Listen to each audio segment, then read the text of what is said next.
Hezekiah of Judah, who had not submitted to my yoke, I besieged 46 of his strong cities, castles, and small cities, by casting down their walls and advancing the war engines, by an assault of the light-armed soldiers, by breaches, by battering, and by axes.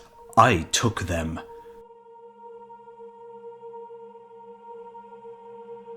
$200,150 people, young and old, male and female, I brought out from them with horses, mules, asses, camels, oxen, and sheep without number.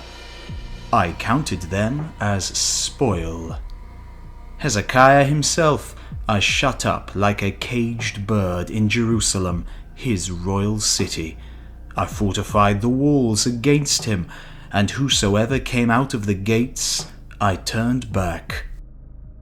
After I had plundered his cities, I divided them from his land, and gave them to Mitinti, king of Ashdod, to Padi, king of Ekron, and to Tsilbal, king of Gaza, and thus I diminished his territory. To the former year's tribute, I added the tribute of subject alliance to my lordship, and laid that upon him. Hezekiah himself was overwhelmed with the fear of the brightness of my lordship. The Arabians and his other faithful warriors, whom as a defence for Jerusalem, his royal city, he had introduced, fell into fear. 30 talents of gold and 800 talents of silver, precious stones, large lapis lazuli, couches of ivory, thrones of ivory, valuable wood of every kind, a heavy treasure, and his daughters, his harem women, the young men and young women of his household, I caused to be brought after me to Nineveh, the city of my lordship. And he sent me ambassadors to give tribute and pay homage.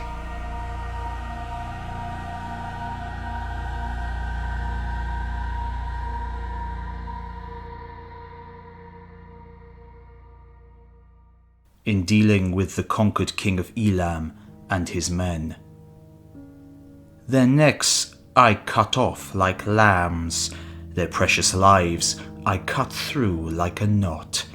The chargers of my chariot swam in the masses of blood as in a river. Blood and filth run down its wheel. With the corpses of their warriors, as with herbs, I filled the field. I mutilated my captives horribly. I cut off their hands. Their bracelets of gold and silver which were on their arms, I plucked off. With sharp swords, I cut off their noses.